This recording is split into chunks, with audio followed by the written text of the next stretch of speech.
Alright, now yung sinasabi naman natin dito guys na goals, no, ito talaga nakikita natin na hit na hit nyo yung mga goals nyo, yung mga target nyo, mga kapiksi. Ito dahil din sa pagsisikap nyo guys, no.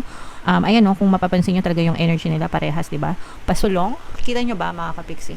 Kung mapapansin nyo lahat ng kanilang mga itsura, no, parang pasulong, parang sinasabi, Aja, let's go, fighting, Jayo, di ba? Parang ganon. This is it, pansit, no? So, this is it, pansit para sa inyo, Pisces, kasi talagang nakikita natin na may mga ma-accomplish kayo na goals. May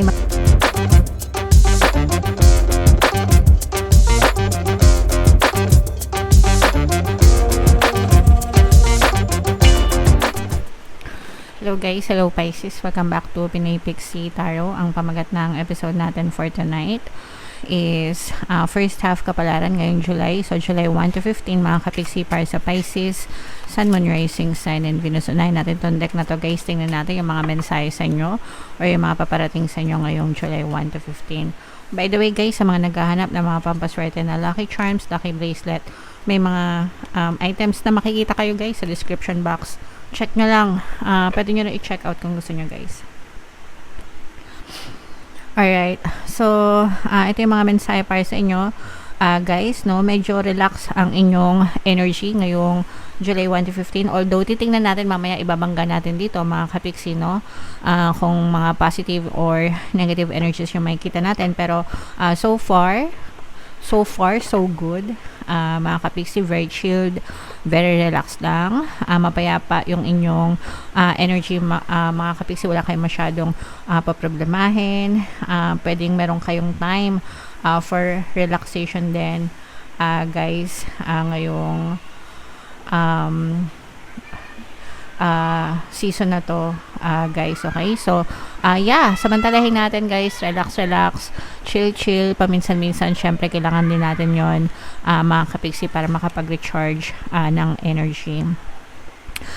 For some of you guys, no, although this will not resonate with all, pero yung iba sa inyo guys, parang mas nagfo-focus kayo sa mga charity works, sa mga kawang gawa, mga kapiksi, no? And napakaganda yan guys, no? You will be so blessed, mga kapiksi, lalo na kung regular nyo tong ginagawa guys, and hindi kayo nag-aantay ng kapalit, kasi this is very good for your karma, mga kapiksi, okay? And yung ating pagtulong sa kapwa guys, no, hindi naman yan hindi naman to limited lang sa pera or sa pagbibigay ng pera, mga kapiksi. As in, marami namang paraan, no, kung paano kayo makapagbigay ng tulong or makapag-extend ng tulong sa ibang tao, mga kapiksi, okay? Alright, and wow, eto guys, goal, mga kapiksi, no, for some of you, pwedeng nakafocus kayo guys sa mga goals nyo ngayong July, and this makes sense guys kasi second half na tayo ng 2025. So kung meron pa kayong mga hindi na a-achieve na mga goals for the first 6 months, diba, this is your time para mag-recharge, mga kapiksi, and gising, no. Meron pa tayong natitirang 6 na buwan guys para ma-accomplish nyo yung mga goals nyo for 2025. So gora na, mga kapiksi. Planuhin, pag-aralan mabuti, and make sure to take action guys, okay? Alright, so comment down below Pisces if feeling nyo nakaresonate kayo dyan. Tingnan natin yung ganap sa inyo, Pisces. Habang sinashuffle ko to, panoorin nyo muna yung video natin regarding sa ating paano mag-manifest ng abundance video course. Kapiksi, sawa ka na ba sa mga struggles at hirap sa buhay mo? Masipag ka ba at masikap sa buhay ngunit hindi ka pa rin umaasenso? Ilang beses ka na bang nag-attempt mag-negosyo at mag-invest pero palagi ka pa rin nalulugi? Sa pagkakataon na ito ay maaaring may subconscious beliefs ka na nagiging balakid sa iyong pag-unlad at pagyaman. Introducing, paano mag-manifest ng abundance video course. Dito ay matututunan mong ma-overcome ang mga balakid mo para tuluyan ka ng umunlad, umasenso, sumagana, maging matagumpay, successful at maswerte sa iyong kabuhayan, pera, trabaho, negosyo, salapi at kaperahan ng bonggang-bongga. Dali, mag-send na ng email sa pinoypixie@gmail.com at simulan na ang iyong pagyaman ngayon. Alright, so sa lahat ng gusto mag-avail ng course guys, naka-flash sa screen nyo. Una, meron tayong paano mag-manifest ng abundance video course. Meron din tayong paano mawala ang third party at magkaroon ng harmonious na relationship. And meron din tayong paano pabalikin si ex revised breakup. So sa mga interesado guys, mag-send lang kayo ng email sa pinipixitaro@gmail.com. So, Pisces guys, kayo ay represent ng Queen of Cups sa ating spread. Latag natin yung spread nyo, mga kapiksino. And guys, sa mga naghahanap ng mga pampaswerte na lucky charms, lucky bracelet, may mga items na makikita kayo sa description box guys. Pwede kayong mag-avail doon mga kapiksi. So, ito guys, this is both negative and positive. Mga kapiksi, parang medyo madami-dami dito guys na negative energy, no? Kasi unang-una meron tayong energy ng deception guys, and this is deception sa pera mga kapiksi, no? Parang merong sweet talker. Pag sinabing sweet talker mga kapiksi, matamis ang dila, no? Matatamis yung dila, and ginagamit nila yon para makapanloko ng ibang tao, makapag-recruit ng ibang tao. In short, mga scammers, mga kapiksi, para makuha yung loob nyo, mga kapiksi. And kapag nakuha na nila yung loob nyo, tsaka nila kayo sasaksakin patalikod. So, ganun yung mga style ng mga scammers, mga kapiksi. And hindi lang sa mga scammers guys, na minsan mga kaibigan nyo pa mismo, kakilala nyo, mga tawag dito, kamag-anak sometimes, no? Lalo na yung mga nanghihiram ng pera, ganyan-ganyan. So, medyo mag-ingat kayo guys, kasi yun nga, sabi ko sa inyo, sweet talker sila, no? Matamis magsalita, magaling magpaikot ng ulo, pero kapag nakuha na nila yung gusto nila sa inyo, especially sa pera, sasaksakin yan kayo patalikod mga kapiksi. So, magbibigay ito ng stress sa inyo, mga kapiksi, okay? Medyo mapapa-overthink kayo guys. Medyo mamamroblema kayo ng konti sa pera kapag nahulog kayo dyan sa pain nila or sa bitag nila. Kaya make sure na magtipid. Ito yung paalala, no guys, na magtipid, maging mapanuri sa mga nilalabas na pera, maging maingat, maging mapanuri, mga kapiksi, para hindi kayo maloko guys, okay? Alright, now yung sinasabi naman natin dito guys na goals, no? Ito talaga nakikita natin na hit na hit nyo yung mga goals nyo, yung mga target nyo, mga kapiksi. Ito yung dahil din sa pagsisikap nyo guys, no? Ayan, no, kung mapapansin nyo talaga yung energy nila parehas, diba? Pasulong, kita nyo ba mga kapiksi? Kung mapapansin nyo lahat ng kanilang mga itsura, no? Parang pasulong, parang sinasabi, Aja, let's go, fighting, Jayo, diba? Parang ganon.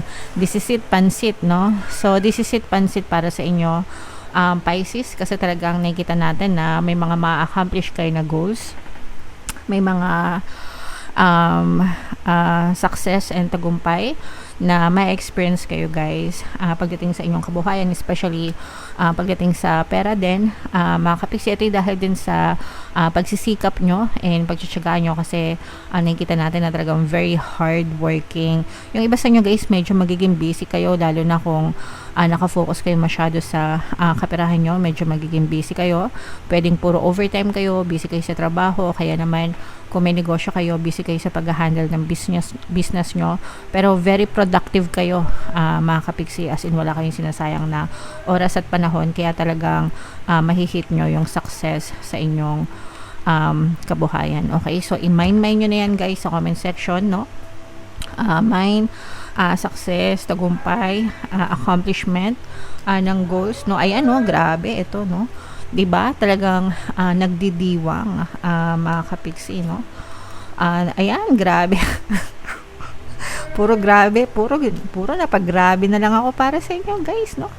Kasi talagang nakikita natin yung kagandahan na. Kaya kayo guys, no? Kaya kayo lapitin ng mga nanghihiram ng pera, lapitin kayo ng mga nanloloko sa pera, no? Kasi yung iba sa inyo talagang nagbubunga, no? Yung mga magagandang resulta nyo pagdating sa kaperahan. Ito yung sinasabi nating energy guys, na very relaxed kayo, no? Tingnan nyo naman yung sitting pretty kayo, mga kapiksi, no? very relaxed, very chilled, kasi wala kayong masyadong problema sa pera, mga kapiksi, unless ma-scam kayo, unless maloko kayo, 'di ba? Kagaya nung sinabi ko kanina, pero kung hindi naman kayo ma-scam at maloko, talagang very chilled and very relaxed, very successful kayo pagdating sa money energy nyo, mga kapiksi, okay? And hindi lang dyan natatapos, guys, kasi malayo pa yung mga pwede nyong marating sa buhay. For some of you, parang marami pa kayong, especially sa mga negosyante, pwede rin sa mga empleyado, parang marami kayong meeting, marami kayong kausap, marami pang pwedeng maging potential, guys, no, yung inyong kabuhayan, yung inyong pinagkakakitaan. So you may be speaking to a lot of other people, mga kapiksi, no? And yes, sabi ko nga sa inyo, malayo pa yung pwede nyong marating dito sa mga negosyo na ito or sa mga pinagkakakitaan nyo, mga kapiksi. Okay? So, super nice, super ganda, super positive, Pisces, no? I-mind nyo na itong mga positive na to, itong mga mission accomplished, no? Yung mga goals, success, tagumpay, itong mga more money, more kita, no? At saka itong mga malalaking potential na yan, guys, as in super talaga, ayan talaga yung nakikita nating energy for you, guys. So, bunot lang tayo ng isa pang card para sa inyong additional na mensahe, Pisces. So, meron tayong illusion, guys, no? Seek reality even if it's raw and challenging. So, dun lang tayo sa katotohanan, mga kapiksi, and make sure na yung katotohanan na pinipili nyo is something na magiging beneficial para sa inyo, mga kapiksi. So, you have to realize, guys, na yung buhay nyo, yung sitwasyon nyo, yung experience nyo, it's just an illusion. Reflection siya kung ano yung fino-focus nyo sa inyong physical reality. Parang ano, guys, pag nanonood kayo ng TV, 'di ba? Pag gusto nyong manood ng channel na ganito, dito kayo sa channel na to. Pag dito naman, dito sa channel na yan, 'di ba? Ililipat nyo. So ganun yung buhay natin, mga kapiksi. Kung ano yung gusto nyo makita sa TV, dapat doon nakalipat yung channel sa isip nyo. Nag-gets nyo ba? Kung gusto nyo na malungkot na buhay, o sige, mag-isip kayo ng malulungkot, parang yun yung remote control, no? Or parang yun yung stasyon nasa channel mo, nasa isip mo, tapos yung nakikita mo sa physical reality, yun yung channel. So, make sure na ang pipiliin yung